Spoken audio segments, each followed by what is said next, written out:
Ah, voilà. Donc, cette session fait partie de la conférence internationale Educate.be sur l'éducation et la technologie de 2024.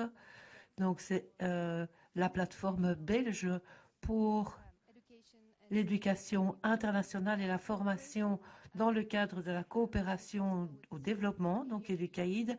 Et tout ceci est rendu possible grâce au soutien de la VVOB, de l'APF et du gouvernement belge. Alors, la session d'aujourd'hui porte sur la technologie en tant que soutien à l'éducation et est organisée par les organisations qui sont présentes, Educomondo d'une part, et par ailleurs Close the Gap avec la participation de Media Matters for Women de Sierra Leone. Cette session fait partie du programme complet de la conférence internationale 2024 sur l'éducation et la technologie d'Educate qui a débuté ce matin par une session plus générale et les deux organisations, tant donc Educomondo et Close the Gap, expliqueront leurs activités, leurs expériences et l'ensemble de cette session durera 60 minutes au total. Je tiens également à souhaiter la bienvenue à tous les participants qui se joignent à nous en ligne aujourd'hui et à vous tous qui allez assister à cette séance à distance en ligne. Et vous voyez donc les instructions techniques sur l'écran d'ouverture. Donc voilà, prenez le temps de lire tout cela parce que cela vous permettra de pouvoir suivre cette session de la meilleure façon possible.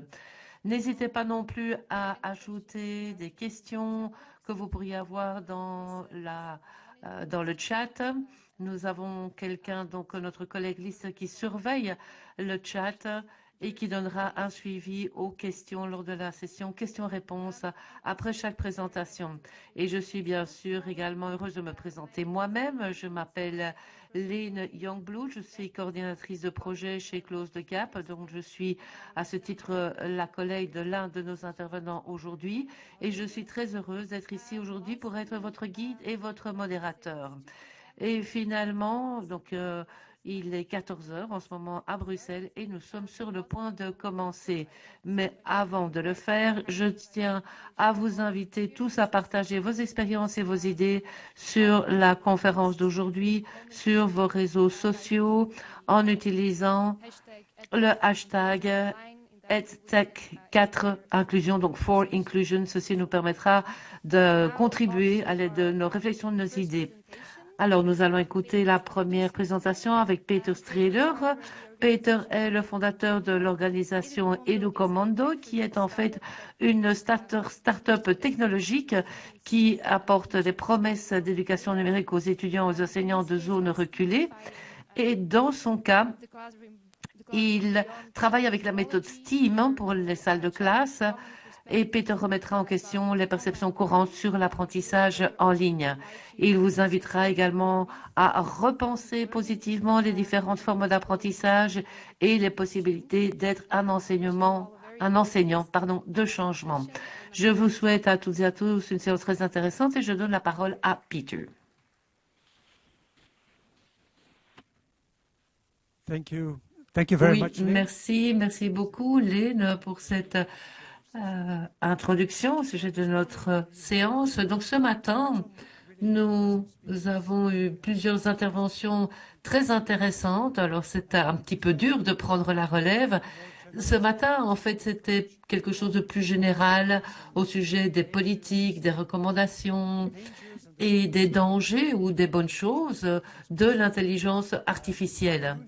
Alors, cette session de cet après-midi va approfondir les choses et voir ce qui se passe sur le terrain. Que faisons-nous concrètement sur le terrain? Et le terrain, finalement, c'est le monde, dans le sens le plus large du terme.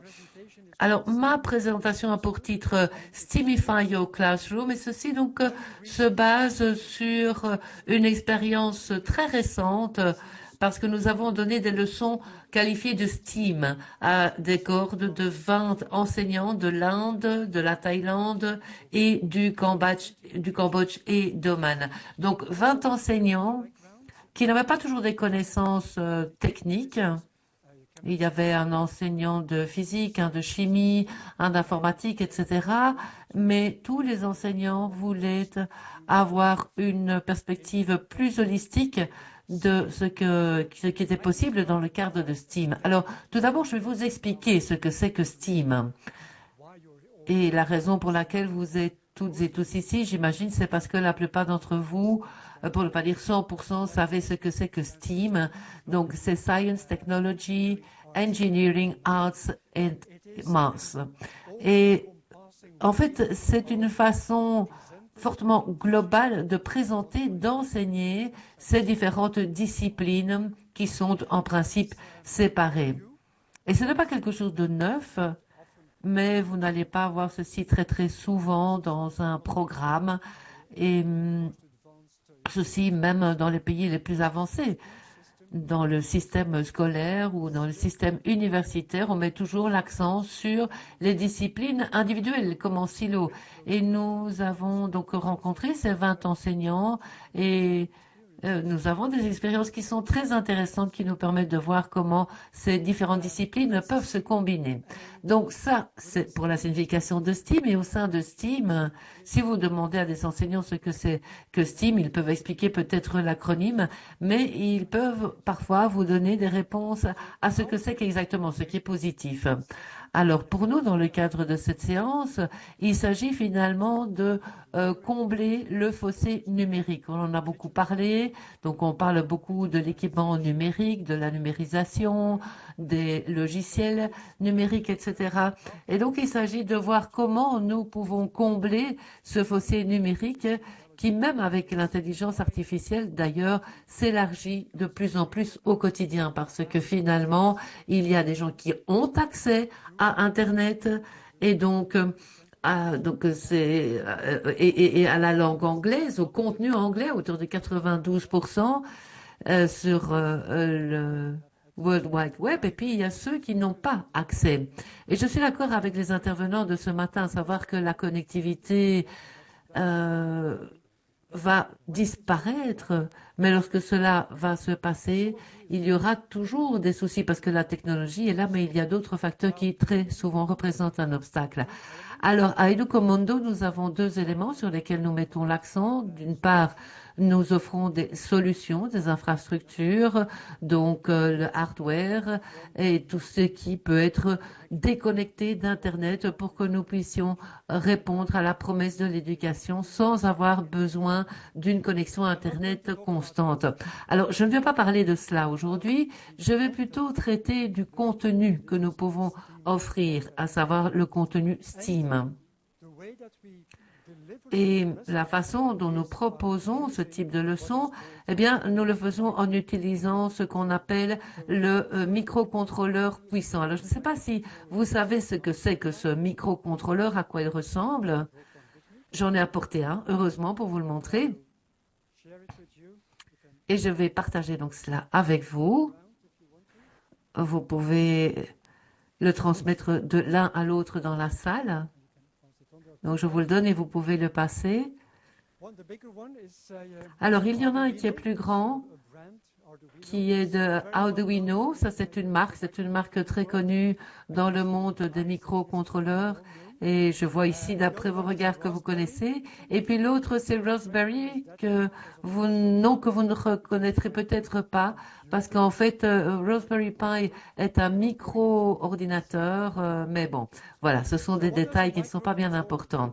Alors, un microcontrôleur, ça fait quoi? Eh bien, c'est en fait l'intermédiaire, l'interface entre les capteurs qui peuvent être la température, l'humidité, un gaz. Ça peut être également un input que vous mettez à l'aide de votre clavier. Et ce microcontrôleur, lorsque vous faites passer un programme, qui peut être un programme C++ ou Python, Python est un programme clé pour le langage de l'intelligence artificielle, de même que pour d'autres programmes. Et puis, il y a un output, un produit. Et ce produit vous permet de faire fonctionner un moteur, d'actionner un interrupteur ou d'utiliser un relais ou de présenter quelque chose à l'écran.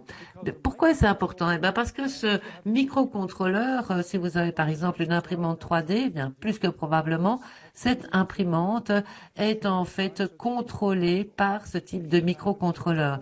Si vous avez une machine à café de première génération connectée à Internet, c'est également un microcontrôleur.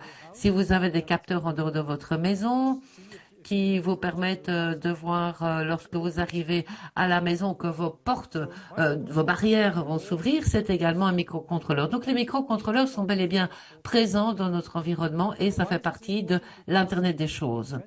Alors, ça génère, c'est pour ça que c'est important, ça capture, ça génère beaucoup de données. Et ce matin, on a entendu que les données, c'est véritablement la monnaie de l'intelligence artificielle.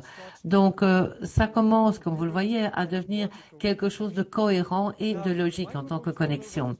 Alors, le microcontrôleur, quel avantage représente-t-il? Eh bien, il est vraiment pas cher. Celui que vous avez vu, le grand coûte une dizaine d'euros, probablement moins, et l'autre est même encore moins cher, probablement 6 ou 7 euros.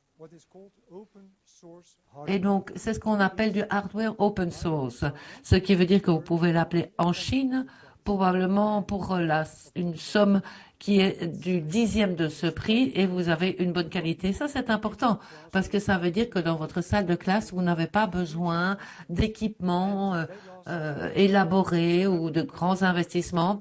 Et sauf si l'un de vos étudiants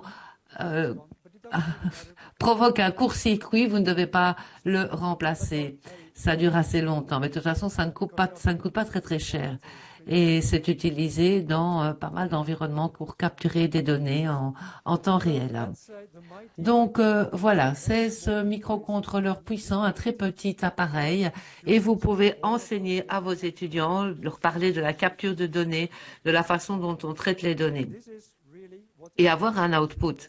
Et c'est vraiment la base de l'innovation parce que si on y réfléchit, une voiture électrique ou une voiture avec des capteurs qui permet de conduire de manière presque automatique, et bien à tout instant, ça capture des données, ça analyse des données.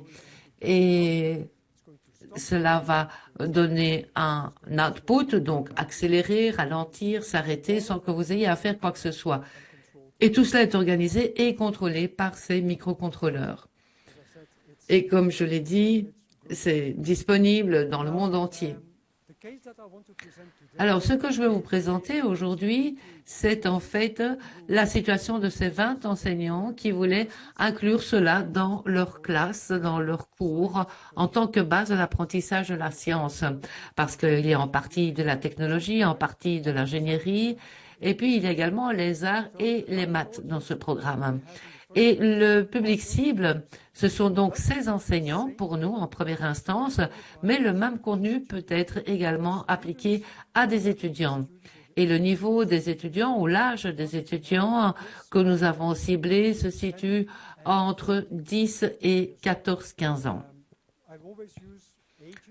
Alors, je fais toujours référence à la catégorie d'âge parce que, bon, dans les différents pays, il y a différents systèmes de classification des années d'enseignement, mais l'âge, c'est partout pareil. Alors, l'idée, c'est que nous devons former les enseignants pour qu'ils puissent, par la suite, dispenser ces cours à leurs étudiants. Donc, il faut qu'ils aient quelques éléments pédagogiques, des trucs et astuces, des informations qui pourront être utilisées dans la salle de classe.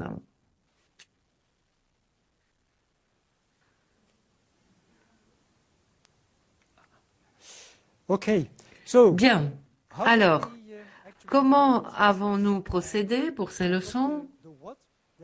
Nous avons le quoi, le comment et le pourquoi. Alors, le quoi, comment avons-nous présenté cela? Eh bien, c'était toujours à l'aide de questions. Donc, on posait des questions pour générer des réponses, pour voir s'ils pouvaient comprendre les connaissances. Donc, c'était habituellement des questions à choix multiples ou des questions ouvertes. Et donc, ils devaient répondre et donc constituer ainsi un projet en ce qui concerne différentes possibilités liées à ces microcontrôleurs et montrer qu'ils saisissaient le concept de ce type de leçon. Et puis, tous les 5 cours, il y avait un challenge. Donc, ils devaient intégrer tout ce qu'ils avaient appris dans un plus grand projet. Et quelquefois avec des éléments qui n'avaient pas encore été appris. Donc, ceci pour nous assurer de ce que tout était bien compris et appliquer les choses de manière plus intéressante. Alors, le succès que nous avons récolté concerne spécifiquement le how, le comment.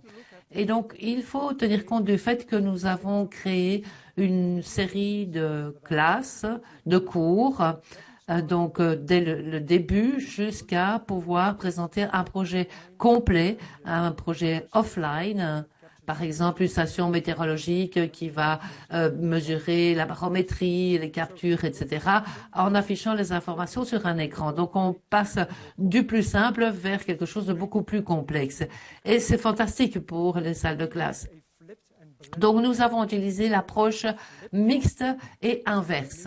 Donc, lorsqu'on dit inverse, ça veut dire qu'ils devaient apprendre par eux-mêmes et toutes les semaines, pendant 3 mois, toutes les semaines, nous avions 1h30 jusqu'à 2 heures de réunion en ligne avec ces enseignants pour échanger des idées, voir quels étaient les problèmes rencontrés, quelles étaient les solutions qu'ils avaient peut-être trouvées, peut-être une solution avec un nouveau logiciel ou une solution de programmation.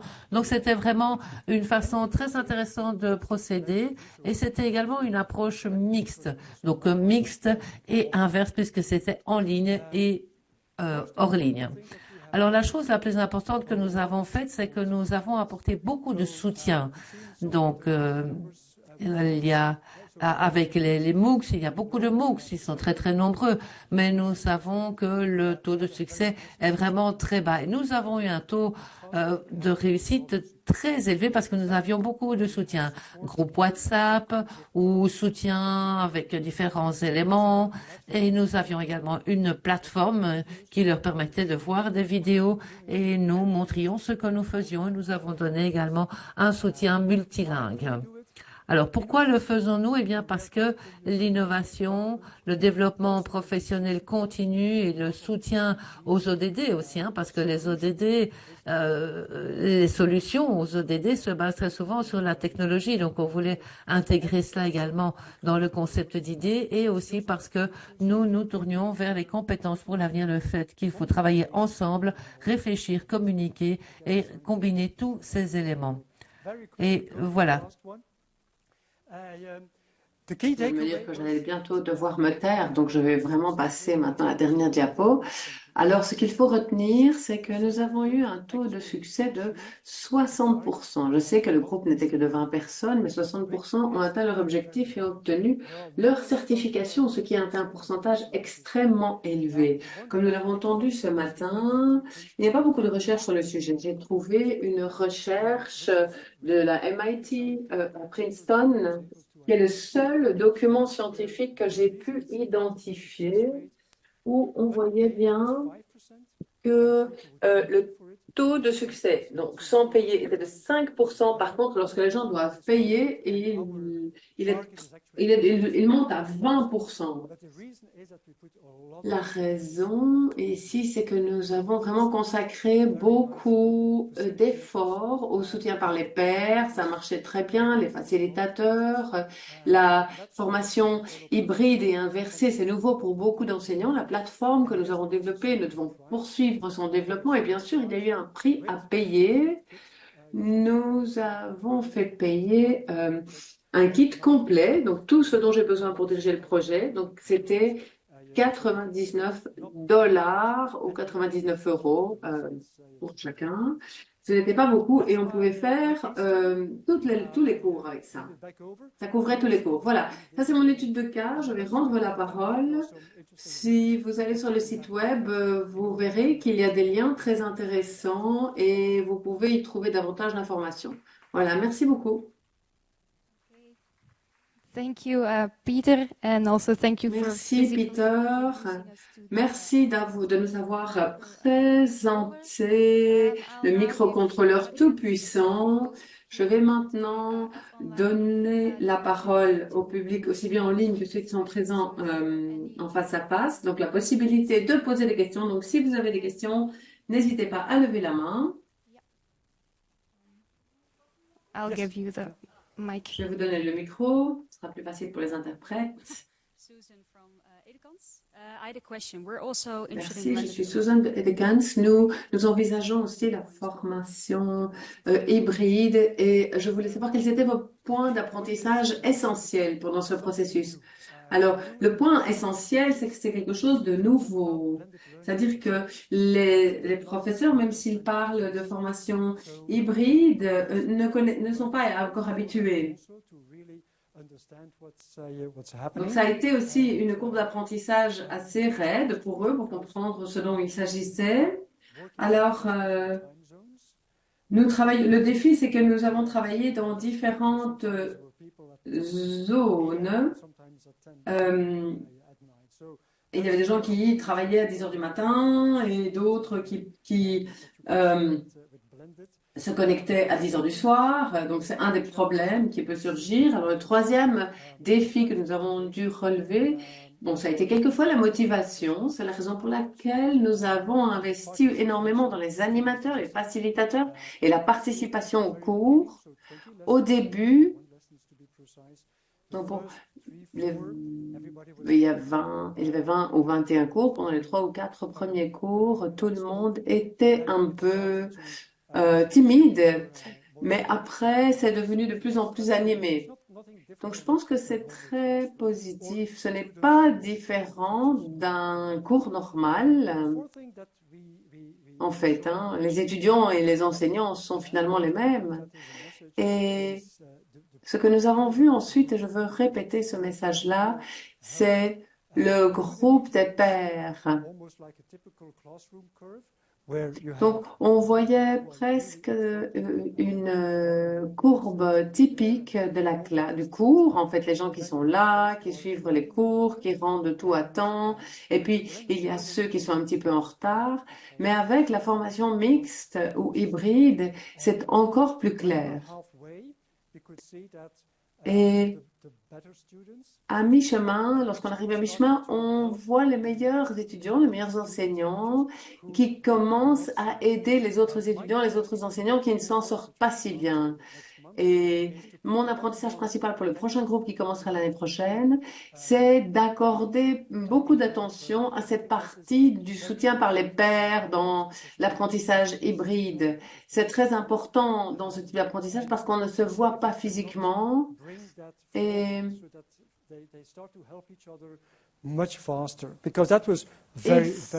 notre idée, c'est vraiment d'essayer de faire en sorte que ça commence plus tôt. Donc, ils commencent à s'entraider depuis le début, en fait. Parce que ça crée vraiment une belle dynamique. D'autres questions?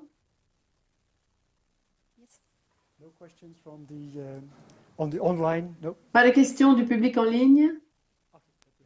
Hi, good afternoon. Bonjour.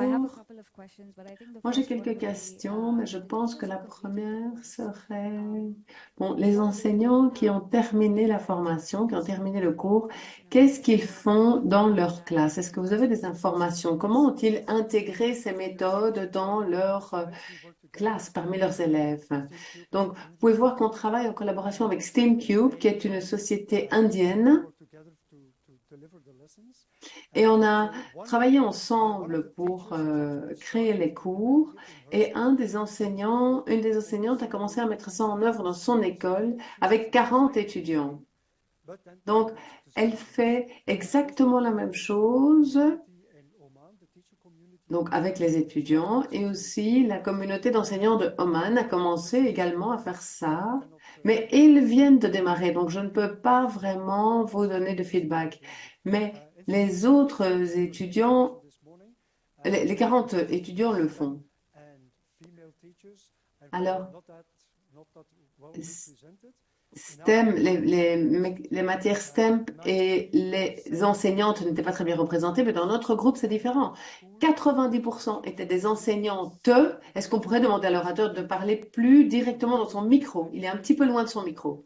Donc, nous avons décidé Et dans l'autre, il y avait 50% de garçons et 50% de filles parmi les élèves, mais parmi les enseignants, c'était surtout des enseignantes, 90% d'enseignantes.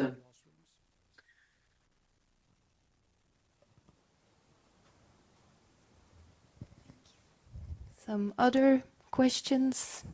Yes. Y a-t-il d'autres questions? Yeah, first of all, thank you for the presentation. I think it's D'abord, really merci nice, pour la case, présentation.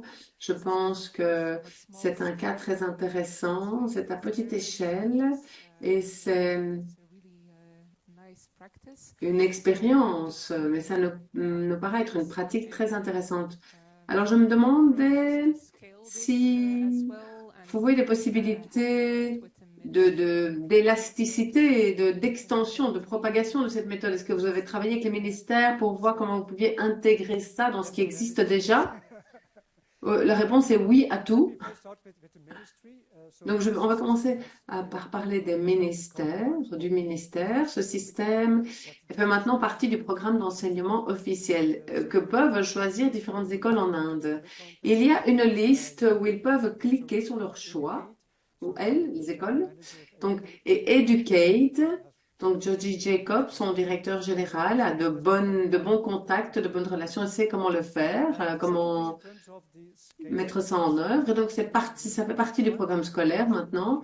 En ce qui concerne l'extensibilité, on a essayé d'assurer une approche boule de neige, comme on l'appelle. Nous avons 20 ambassadeurs et l'idée, c'est que ces ambassadeurs deviennent maintenant des facilitateurs pour les groupes suivants. Pour l'instant, nous n'en avons que 20. Nous supposons que 10 vont devenir les ambassadeurs. Chacun de ces 10 auront à leur tour 10 enseignants, enseignantes. Ce n'est pas 100% à 100% exponentiel, mais la croissance devrait être assez rapide. Et on a déjà vu que les enseignants, pas tous, mais en tout cas, la moitié d'entre eux se sont déjà inscrits pour le programme suivant et ont déjà commencé à en parler à leurs collègues dans les différentes écoles. Ils leur ont dit donc de s'inscrire dans le groupe suivant. Donc nous pensons que cela peut vraiment devenir un mouvement beaucoup plus important, que ça peut s'étendre. Mais la difficulté, c'est de trouver de bons animateurs. Parce qu'en Inde, le programme scolaire est beaucoup plus avancé lorsqu'il s'agit d'introduire l'intelligence artificielle dans différents aspects du programme scolaire, le programme d'enseignement. Mais le manque, la pénurie d'enseignants qualifiés est vraiment un obstacle. Donc, on essaye vraiment de nous concentrer sur les enseignants, enseignantes pour assurer qu'il y ait suffisamment de soutien à ces approches. Thank you, Peter, and thank you for your question. I think that it was Merci, Peter. Merci pour vos questions. Je pense que les dernières questions ont été intéressantes pour terminer cette première présentation. Merci beaucoup, Peter, d'avoir partagé votre expérience avec nous.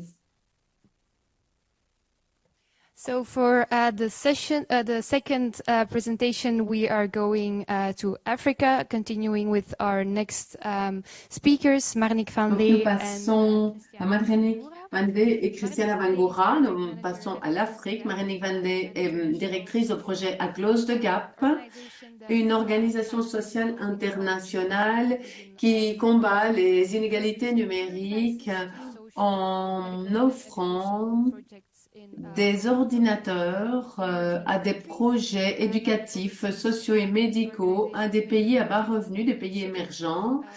Et donc leurs initiatives se concentrent sur la construction d'un paysage numérique moins inégal. Christiana Bangoura se joint à nous aussi. Et elle nous parle depuis la Sierra Leone. Elle est fondatrice et directrice de l'initiative Girls in STEM, les filles dans les STEM en Sierra Leone, et le centre d'autonomisation des STEM. Et elle est facilitatrice pour les technologies d'information et de la communication. À travers ses activités, Christiana vise à clore la brèche de genre au niveau des STEM et elle souhaite ne laisser personne à la traîne à l'ère numérique. Alors, Marnik et Christiana vont nous dire comment elles permettent l'acquisition de compétences numériques pour les filles et les femmes dans les régions les plus reculées de la Sierra Leone. Marnik et Christiana, vous avez la parole. Thank you, Lynn. Merci. Hi everyone, my name is Marnik. Bonjour, je m'appelle Marnik. As well. Lynn already Bonjour à tous ceux qui sont en ligne. Lynn m'a déjà présenté très brièvement. Je suis directeur à Close the Gap. Ça fait 8 ans que j'occupe ce poste dans cette organisation et nous travaillons sur la numérisation I think most of you know us au sens large du terme. Mais la plupart d'entre vous nous connaissent plutôt pour la restauration, la rénovation du matériel informatique dans le sud du monde. Je suis ici avec Christiana de Sierra Leone. Je vois l'équipe technique et je secoue la tête. Non, Christiana n'est pas encore là. Elle n'est pas encore connectée. La connectivité n'est pas très bonne pour l'instant. Donc, nous allons voir si nous pouvons l'amener avec nous. Alors, je voulais vous donner l'exemple des DigiTruck, du programme de DigiTruck, les camions numériques. Donc, c'est un programme qui a été lancé par Close the Gap il y a environ 10 ans. Et c'est un pilier du programme numérique en Sierra Leone. Je ne veux pas trop vous expliquer qui nous sommes. Après avoir fait la présentation, nous vous donnons davantage de détails, mais ce qui est important par rapport à l'histoire de Close the Gap et comment nous sommes arrivés dans ce programme numérique, eh bien, nous récupérons du matériel électronique qui vient de sociétés, d'institutions gouvernementales en Europe. Nous rénovons professionnellement cet équipement et nous lui donnons une seconde vie dans des projets sociaux et éducatifs dans le sud du monde pour que ce fossé qui nous sépare puisse être comblé. Il y a des conditions à remplir, il faut la connectivité, il faut de l'électricité, il faut des personnes qui soient habituées à utiliser un ordinateur et à enseigner qu'un ordinateur. Ce sont deux choses différentes. Comme vous pouvez vous l'imaginer, à un certain moment, nous nous sommes rendus compte que nous n'atteignons qu'une fraction des communautés que nous essayons d'atteindre. Et c'est ainsi que nous avons développé le programme DigiTruck. Le programme DigiTruck est un programme qui a signifié la conversion de containers, rénovation de containers, équipements de containers qui ont été placés sur des châssis de camions. Et ça nous permet d'offrir de manière mobile, itinérante, des formations numériques et d'autres types de formations. Donc, ce sont des entités totalement autonomes qui sont équipées de panneaux solaires. Il y a un appareil de conditionnement d'air à l'intérieur qui peut être utilisé si c'est nécessaire. On peut l'équiper avec des laptops, des tablettes, des smartphones et d'autres choses. Ça dépend du fonctionnement du programme et nous travaillons toujours avec des partenaires locaux. Nous, Léna et moi-même, faisons tout ce que nous pouvons pour les aider. Donc, nous engageons les partenaires locaux pour intégrer les programmes d'enseignement et pour les aligner aussi sur les besoins des communautés. Alors, les DigiTrucks, donc ces camions numériques sont mobiles, donc ils peuvent être, ils bougent, ils sont itinérants.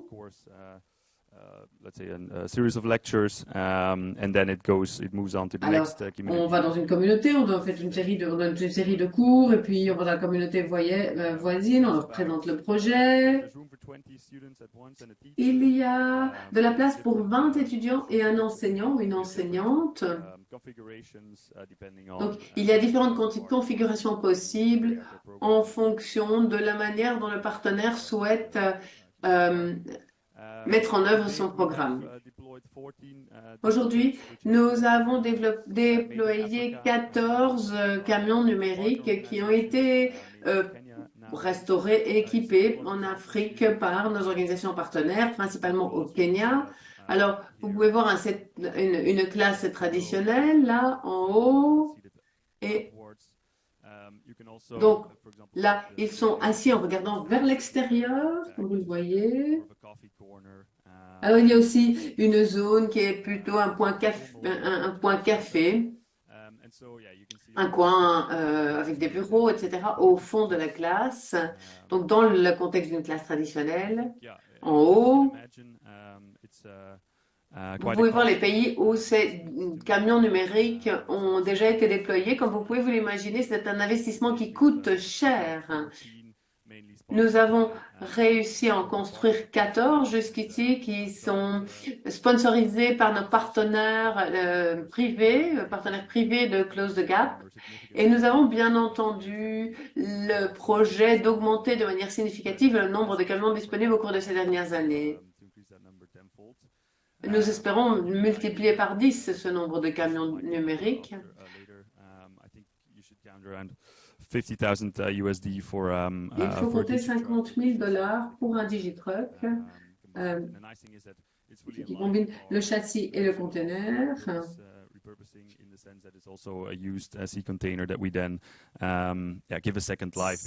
C'est vraiment une opération aussi de recyclage puisque nous utilisons un conteneur auquel nous donnons également une seconde vie. Christiana est arrivée. Donc, Christiana est notre partenaire en Sierra Leone et elle s'occupe du programme numérique dans ce pays. Donc, nous allons vous montrer une vidéo pour vous donner une meilleure idée de ce dont il s'agit. Et donc, l'impact, nous allons vous expliquer aussi l'impact de ce concept en Sierra Leone. Et Christiana devait aussi vous présenter à l'organisation partenaire. Elle est sur le terrain en Sierra Leone. Ça nous a semblé être une bonne idée d'apporter son témoignage à ce public, mais bon, c'est compliqué là-bas, la connectivité, donc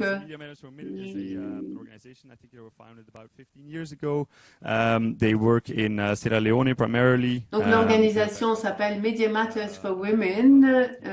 Il fonctionne en Sierra Leone. Donc Christiana dit qu'elle est là. C'est une organisation, une très bonne organisation. Il y a 5 ans, nous gérions la plateforme numérique pour le ministère de la coopération et développement et j'ai découvert cette organisation Media Matters for Women. Un de leurs projets essentiels, c'est le développement de podcasts en Sierra Leone et pour diffuser des informations pour des femmes et des filles, en particulier sur leurs droits en matière de mutilation génitale dont les femmes sont les victimes dans un pays où c'est une pratique très répandue. Et donc, il y a des journalistes qui sont formés et cela permet à ces femmes de préparer ces podcasts. Et je crois qu'il y a maintenant 60 000 personnes qui écoutent tous les mois. C'est assez impressionnant. Et de la sorte, ils essaient de s'assurer que cette information atteint bien ces filles et ces femmes parce que parfois le gouvernement ne le fait pas. Et puis, il y a également, et c'est important de le mentionner, il y a également les contacts avec la population masculine. Et si on voit la structure de pouvoir très clairement, il y a beaucoup de respect dans les communautés locales à l'égard des hommes qui dominent ces communautés. Donc, on a essayé d'intégrer ces hommes, de les utiliser en tant que champions par rapport à leur population pour renforcer plus encore ce que l'on peut faire pour les femmes. Alors, je ne sais pas ce que je peux encore ajouter. Je suis en train d'improviser, je dois le reconnaître. Alors, il y a des programmes au niveau des districts. Donc, nous avons commencé cela il y a maintenant 2 ans, me semble-t-il, avec le soutien de ISOC, la société Internet.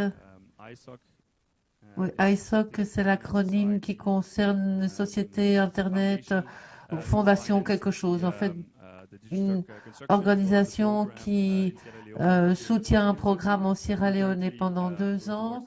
Et donc, nous arrivons maintenant à la fin de ce programme et j'ai des conversations pour l'extension éventuelle de ce programme.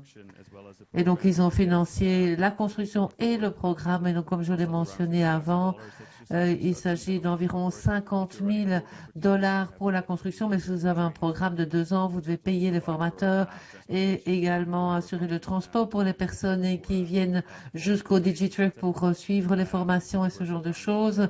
Donc, ils nous ont financé. C'était vraiment très appréciable. Et autrement, je vais peut-être laisser passer la présentation vidéo.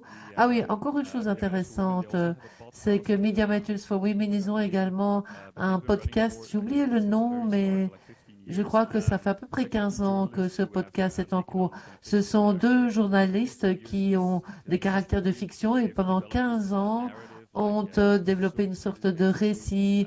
C'est un petit peu comme une série hein, à la télévision et il y a bien entendu des concepts éthiques qui sont intégrés, des concepts pédagogiques, mais ça fait 15 ans finalement que ces 2 journalistes peuvent créer et recréer ce type de monde de fiction de 2 femmes. Et c'est vraiment très intéressant. Alors, je ne sais pas si la vidéo va fonctionner. There's also supposed to be sound on the video. No. Je crois qu'il y a du son qui accompagne cette vidéo. Les interprètes disent déjà qu'il est possible que nous n'ayons pas accès au son, ce qui ne permettrait pas de traduire. Donc, apporter l'apprentissage des compétences et les sous-titres passent trop vite, malheureusement. Mais bon, voilà, ça ressemble à ça. C'est quand on est arrivé à Sierra Leone, lorsqu'on a équipé ce DigiTruck. Et bien entendu, comme on peut travailler, quand on peut travailler avec le marché local, on le fait. Mais quelquefois, on doit travailler avec du matériel qui est exporté.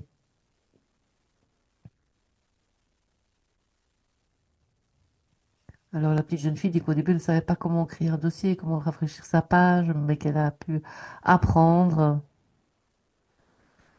Alors l'autre qui disait, non, j'avais jamais touché un ordinateur avant, ça a été vraiment une belle opportunité de pouvoir le faire. Alors, qu'est-ce que tu as appris? Comment faire des recherches? Comment ouvrir un courriel? Les sous-titrages sont faits à l'aide de l'intelligence artificielle, dit monsieur. Donc, j'ai appris des choses sur l'Internet, comment créer un dossier. Et donc, voilà la petite zone où il est possible de s'asseoir en toute convivialité. J'en ai parlé avant. Maintenant, si je veux chercher quelque chose, n'importe quoi, je ne sais pas, j'ai appris. J'ai appris et donc je pourrais directement passer à Internet et faire la recherche.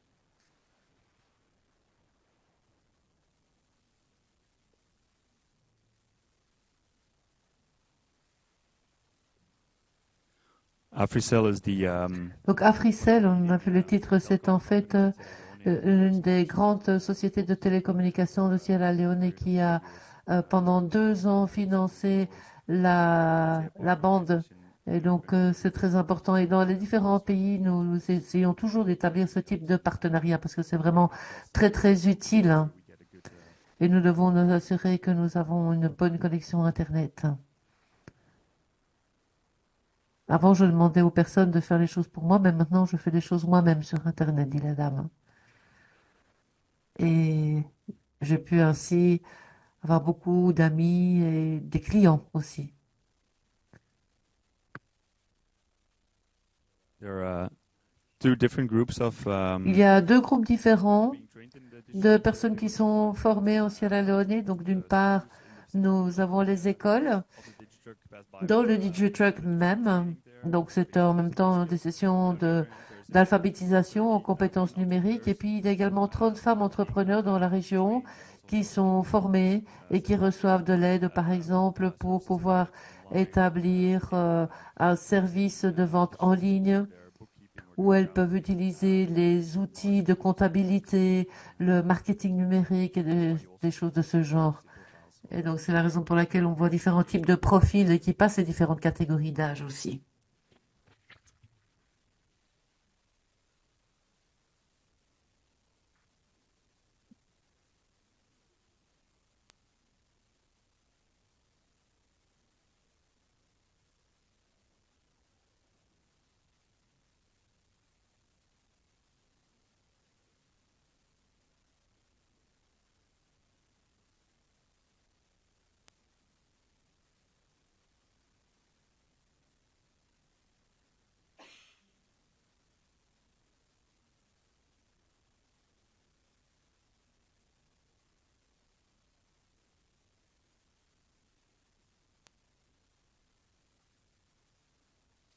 All right, that was Voilà. our joint presentation. Voilà, c'était une présentation commune de Close the Gap et Media Matters for Women. Merci beaucoup pour votre attention et j'espère que vous aurez de nombreuses questions parce que je vois que nous avons encore 30 minutes à notre disposition, donc n'hésitez pas, allez-y. Oui, c'est vraiment dommage que Christiane n'a pas pu se joindre à nous, mais je vois que Alina Callum, qui est également de Media Matters for Women, qui suit cette réunion en ligne, et elle faisait référence au podcast, justement, que vous avez mentionné, qui s'appelle Mamie et Homo. En fait, donc, c'est un drame qui passe à la radio tous les mois. Ils abordent des questions du quotidien et vous pouvez le trouver sur le site web si vous le souhaitez. Et en dehors de cela, je ne sais pas s'il y a des questions de la part du public. Checking online. Or from the online audience. Oui, peut-être également de la part des gens qui sont en ligne. Avez-vous une question, Lynn? Oui, oui. Marnik, effectivement, j'ai une question. Comment est-ce que Close the Gap décide de l'endroit où le DigiTruck sera déployé et combien de temps est-ce que le DigiTruck passe dans une communauté donnée? En fait, l'endroit dépend un petit peu des opportunités de financement pour le DigiTruck. J'ai déjà parlé du coût.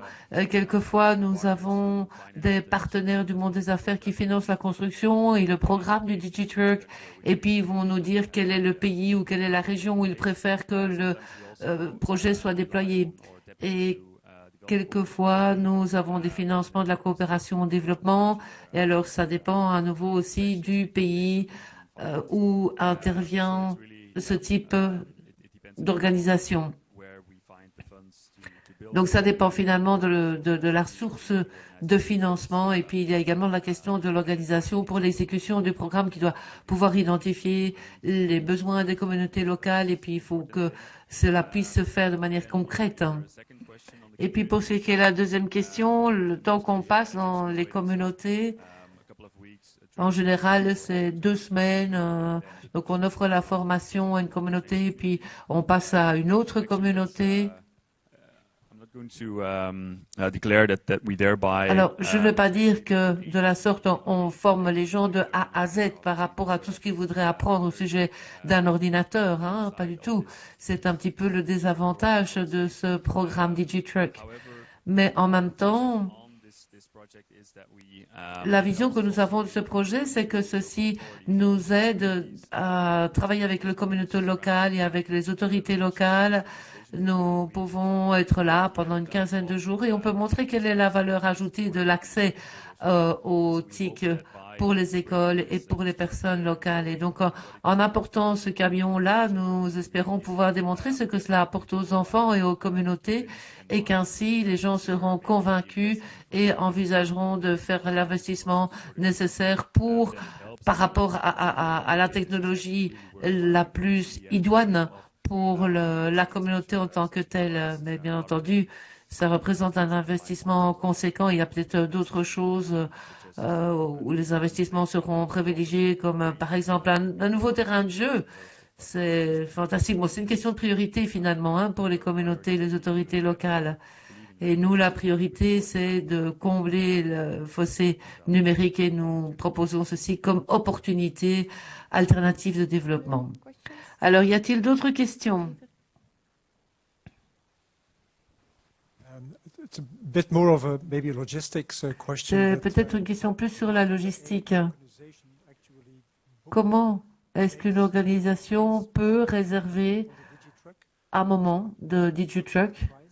Quel est le prix également? Est-ce qu'il y a un prix? Et puis la troisième question, est-ce que les camions sont utilisés à 100% ou bien est-ce qu'il y a des moments ou des périodes pendant lesquelles où les camions sont juste là et personne ne les utilise? Oui, merci Peter.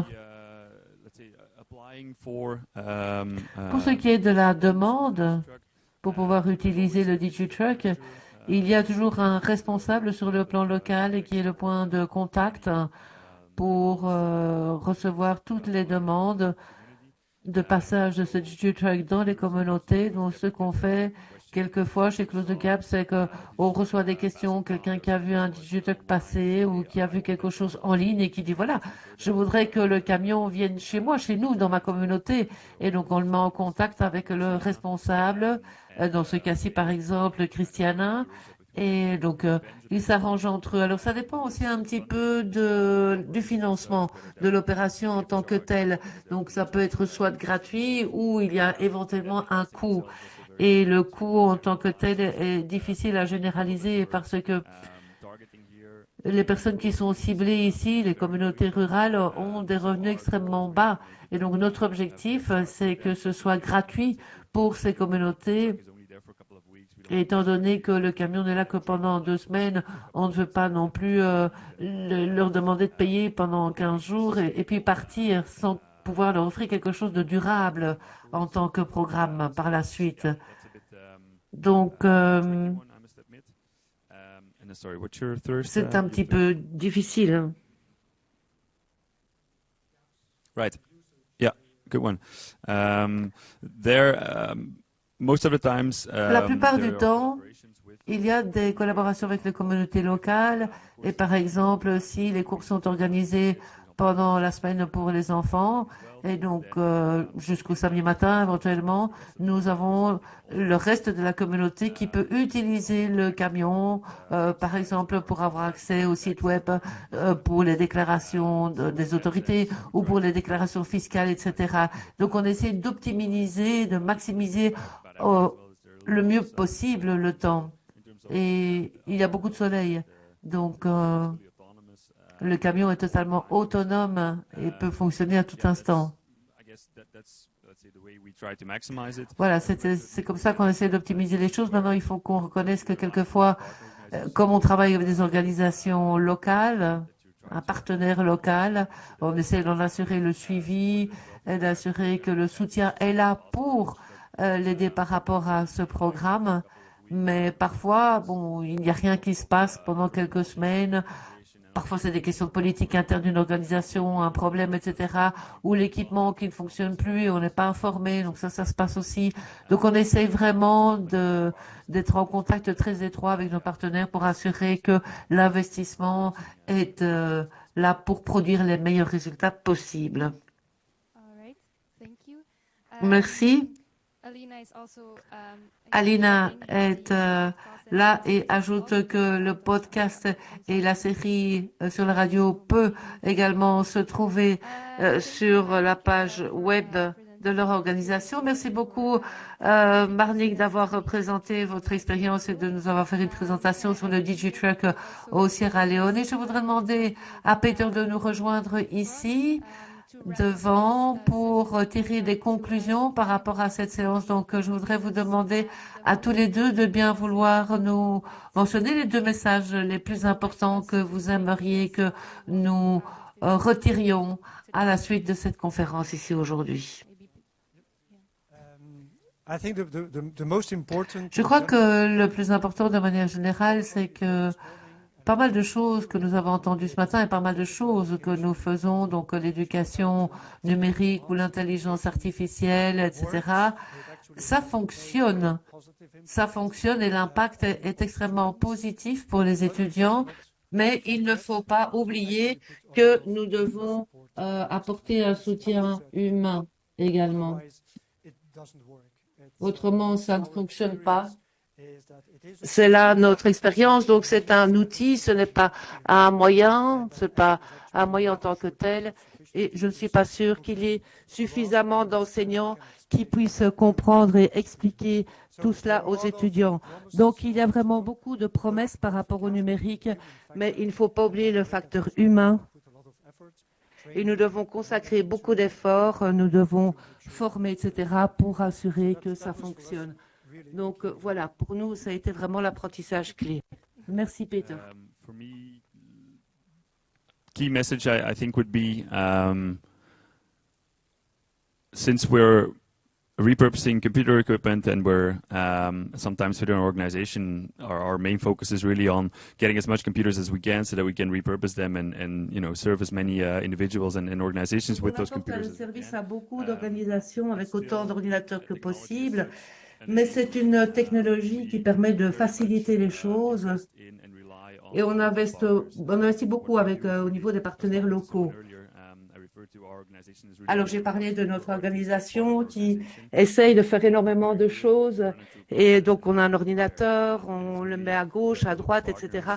Et ce sont les partenaires locaux qui mettent en œuvre les choses et qui jouent un rôle essentiel pour apporter un service aux communautés.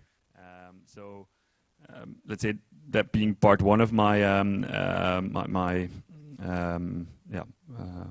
claim Voilà. here. Part two is on the hardware itself. We focus mainly on Donc, laptops. il y a le matériel informatique. Nous utilisons essentiellement des laptops. C'est ce que nous recevons des sociétés. Mais si un projet Even these old cell phones that we used to have, then that is est much beaucoup better. plus... So I would say if you're developing something and if you're Donc, si vous développez quelque chose, que vous voudriez introduire une solution technologique dans votre programme ou dans votre projet, alors essayez avant tout d'explorer les besoins de la communauté locale avec laquelle vous travaillez, Okay, thank you. parce que ça rendra votre approche beaucoup plus intéressante. I remember believing in the premises of digital tools, but Alors, also not forgetting the il faut croire, bien sûr, à l'utilité des outils numériques, mais ne pas oublier non plus le facteur humain en nous concentrant sur la création de choses ensemble. Le matériel informatique est bien sûr, le matériel numérique est très important, mais le partenaire qui est chargé de la mise en œuvre est également très important. Et ensuite, votre point de départ doit être les besoins de la communauté où se déroule le projet. Alors, pour terminer cette séance, je voudrais remercier nos orateurs, mais aussi le public d'aujourd'hui pour avoir passé tout ce temps avec nous. Alors, je voudrais vous rappeler aussi le hashtag inclusion.